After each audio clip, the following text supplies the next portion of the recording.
Hello everyone, good morning. কেমন আছো তোমরা সবাই? আশা করছি ভীষণ ভালো আছো, আর আমরাও ভীষণ ভালো আছি। দেখো, সকালবেলা আমি বাসি কাজ সেরে স্নান করে তারপর একবারে ঠাকুর ঘরে চলে এসেছি। দেখো, এখন আমি আমার গোপালকে জাগালাম, তারপর আমার মা লক্ষ্মী, মা সরস্বতী আর যারা যারা আছে সবাইকে আমি জাগিয়ে দিলাম। দিয়ে দেখো, এখন আমি ঠাকুর ঘরটা মুছে নেব। যদিও আগের দিন রাত্রেবেলা সমস্তটা মুছে পরিষ্কার করে রাখি, তবুও সকালবেলাটা না পুজো করতে আসলে আমি আবার এটা ঠাকুর ঘরটা আমি মুছে নিই। দেখো, ঠাকুর ঘরটা মুছে নিচ্ছি ভালো করে।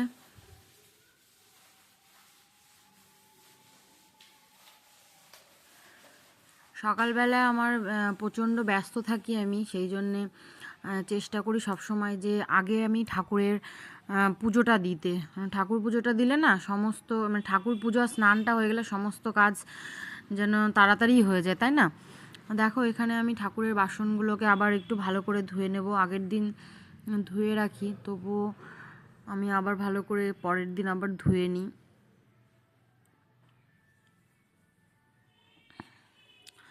দেখো, তোমরা তোমরা কারা কারা আগের দিন ঠাকুরের বাসন সব ঠাকুর ঘরের সমস্ত কাজ রেডি করে রাখো, আমাকে জানিও।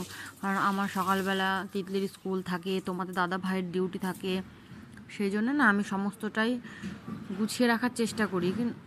যেদিন হয় না সেদিন করতে পারি না, কিন্তু বেশিরভাগ দিনটাই আমি সমস্তটা গুছিয়ে রাখি। দেখো, এখন আমি বাইরে যাব তুলসী পাতা তুলতে। কারণ তুলসী পাতা ছাড়া তো ঠাকুরকে পুজো দেওয়া যায় না, তাই না? ঠাকুরের প্রসাদে দিতে হয়। ঠাকুরকে চন্দন লাগিয়েও তুলসী পাতা আমি দিই। দেখো, আমি এখানে তুলসী পাতা তুলছিলাম। ফ্রেন্ডস, দেখো, আমি তুলসী মন্দিরগুলোতে না জল দেবো এখন, কারণ স্নান করে নাকি তুলসী মন্দিরে জল দিতে হয়। দেখো, ওই রেড কালারটা দেখছো না, এটা আমাদের অনেক পুরনো তুলসী মন্দির। তো দেখো, এটা মানে অনেক দিনের, আমি বিয়ে হয়ে আসার আগে এটা এটা ছিল এই বাড়িতে। দেখো, এখানে আমি দুটোতেই জল দিই, কারণ এই গাছটা তুলসী মন্দিরেরটা না পুরনোটা গাছটা না এখনও শুকিয়ে যায়নি, সেই জন্যে আমি ওটাতে এখনও জল দিই।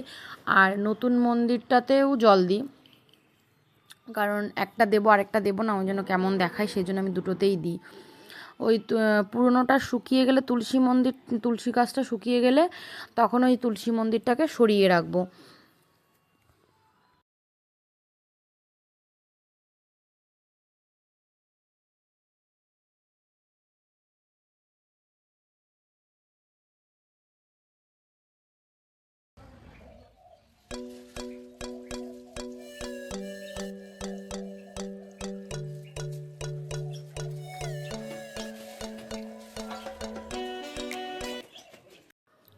দেখো ফ্রেন্ডস, আমি আমার গোপু সোনাকে এখন একটু মুছিয়ে দেবো, কারণ আগে স্নান করাতাম গরমের টাইমে, এখন ঠান্ডা পড়ে গেছে তো সেই জন্য আর স্নান করাই না। তো দেখো, একটা গ্লাসের মধ্যে আমি জল, গঙ্গা জল, তারপরে অগুরু, তুলসী পাতা দিয়ে ভালো করে একটা ন্যাকড়া ভিজিয়ে আমি গোপু সোনাকে ভালো করে মুছিয়ে তারপর ওকে সোয়েটার, টুপি, শীতের জিনিস পরিয়ে বসিয়ে দিই। তারপর দেখো, আমার মা লক্ষ্মীকেও আমি একটু মুছিয়ে দিই, সরস্বতী ঠাকুরকেও মুছিয়ে দিই।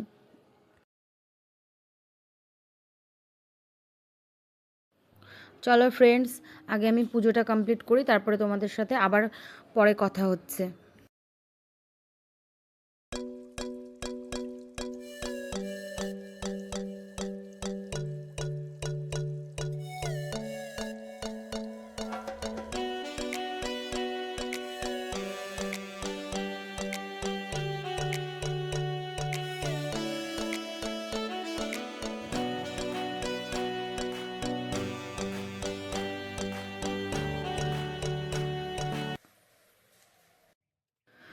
ফ্রেন্ডস, দেখো, আমার পুজো দিয়ে আমি ছাদে চলে এসেছি জামা কাপড় মেলতে।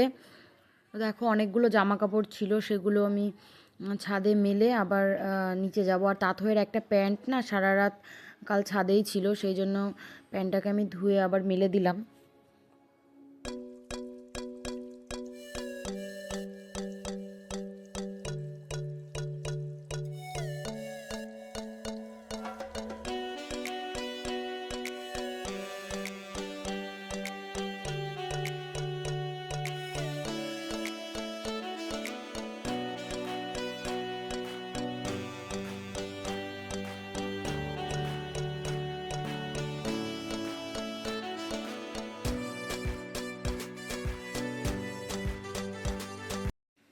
গাইস দেখো আমি পুজো দিয়ে তারপর ছাদে জামা কাপড় মেলে তিতলিকে রেডি করিয়ে দিয়েছি, এখন যাবে স্কুলে। তিতলি হাই বলে দাও। তো চলো দেখে থাকো।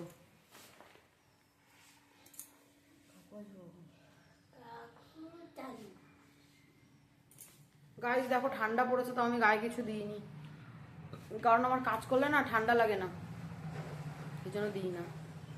আর আমি গায়ে সোয়েটার দিয়ে চাদর দিয়ে কাজ করতেও পারি না। তোমরা কারা কারা এমন আমাকে বলো। হাসছিস?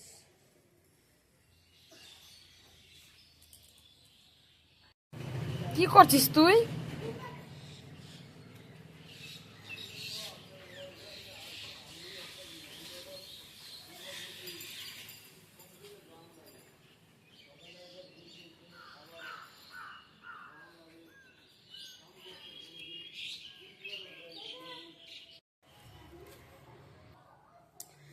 গাইস দেখো তোমাদের দাদা ভাই বাজার থেকে কতগুলো ফল নিয়ে এসছে, আগেরগুলো শেষ হয়ে গেছিলো ওই জন্য এগুলো এনেছে। এর মধ্যে আছে পানি ফল, তারপরে এই যে আছে খেজুর, এই যে তাথর এখানে কি খাচ্ছে? তুমি কি করছিলে? এগুলো পড়াশোনা করছিলে? হুম, দেখো গাইস তোমাদের দাদা ভাই গেছিলো বাজারে, বাজার থেকে এগুলো সব এনেছে, তেল, লবণ, এটা হচ্ছে হচ্ছে কি বলবো, সাদা তেল, আর এটা হচ্ছে সরষের তেল। এই দেখো এটা হচ্ছে ফ্রাইড রাইসের চাল। তারপরে এটাতে কি আছে, এর ভিতরে আছে অনেকগুলো মাছ।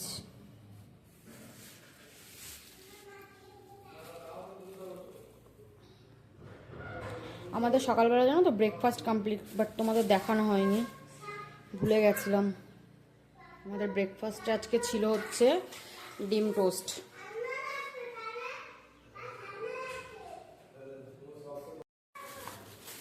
দেখো গাইস আজকে এনেছে মাটন।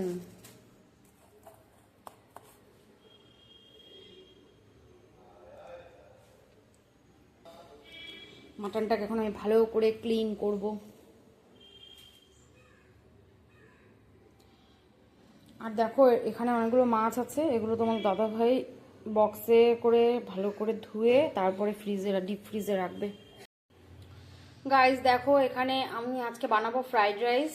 তো দেখো এখানে ফ্রাইড রাইসের জন্য আমি চালটা ধুয়ে ভিজিয়ে রেখেছি, আর এখানে কাজু কিশমিশটাও আমি ধুয়ে ভিজিয়ে রেখেছি। তো চলো এটা ভিজতে থাক চালটা, ততক্ষণ আমি ওদিকে মাটনটা রেডি করব।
কোথায় গেছিলি তুই? এটা কি অ্যাপেল খাবি? তো ওখানে রাখো, আমি আমি আমি ওটা ঠিক করে সুন্দর করে ওটা বানিয়ে দিচ্ছি। হ্যাঁ দাও দাও।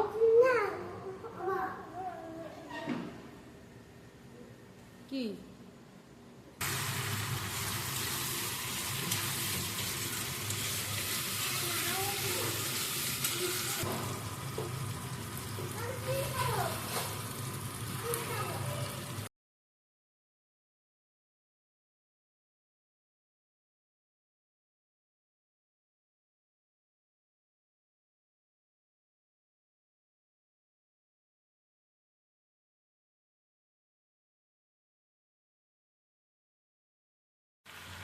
গাইস দেখো মাটনটা আমার কষা হয়ে গেছে, এবার এটা ঢাকা চাপা দিয়ে রাখবো।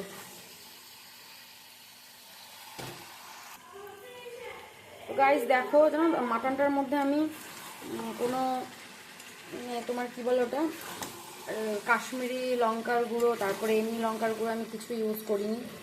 শুকনো লঙ্কাটাকে শুকনো লঙ্কা পেস্ট করে দিয়েছি, আর যা যা দেয় মাটন সেগুলোই দিয়েছি। তো চলো এটা এখন ঢাকা চাপা দিয়ে রাখবো সেদ্ধ হওয়ার জন্যে। আলুটা পরে অ্যাড করবো, মাটন সেদ্ধ হতে অনেক টাইম লাগবে, আলুটা আগে আগে দিলে সেদ্ধ হয়ে যাবে বেশি, সেই জন্য পরে দেবো। দেখো ফাইনালি আমার মাটনটা কমপ্লিট। একটু বেশি ঝোল রেখেছি কারণ ফ্রাইড রাইস দিয়ে একদম শুকনো শুকনো ভালো লাগবে না। আর এদিকে দেখো ফ্রাইড রাইসের জন্য আমি সব রেডি করে রেখেছি, মাটনটা নামিয়েই ফ্রাইড রাইসটা রেডি করব। এদিকে দেখো আমার ফ্রাইড রাইসের ভাতটাও রেডি। গাইস ফ্রাইড রাইসটা রেডি করার জন্য দেখো আমি কড়াইটা এখানে গরম করে রেখেছি, এখন এর মধ্যে দেব ঘি। এটা হচ্ছে আমার মায়ের বানানো ঘি, বাজারের কেনা ঘি না, তো এটা দিয়ে টেস্টটা দারুণ আসবে।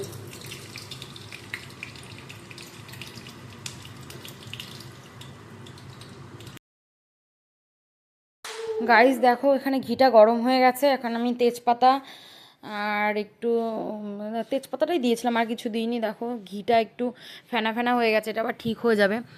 দেখো এর ভেতরে আমি প্রথমে কাজু কিশমিশ দিয়ে একটু ভালো করে ফ্রাই করে, তারপর গাজর আর ফুলকপিটা একটু ভালো করে আগে ফ্রাই করে নিয়েছিলাম, কারণ গাজরটা আর ফুলকপিটা ফ্রাই হতে একটু টাইম লাগবে, সেই জন্য ওটা আগে দিয়েছি।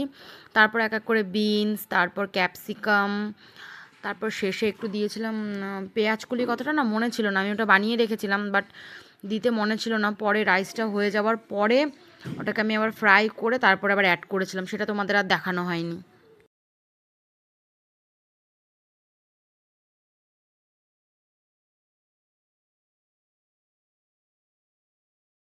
গাইস দেখো ফাইনালি আমার ফ্রাইড রাইসটা কমপ্লিট। কেমন হয়েছে অবশ্যই জানিও। তো গাইস আজকের মতো ভিডিওটা এই পর্যন্তই। ভালো লাগলে লাইক করো, কমেন্ট করো, শেয়ার করো, চ্যানেলটাকে সাবস্ক্রাইব করো। দেখা হচ্ছে নতুন কোনো ভিডিওর সাথে। তো ততক্ষণ পর্যন্ত সবাই ভীষণ ভালো থেকো।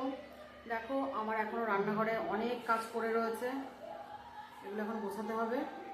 তো চলো টাটা বাই।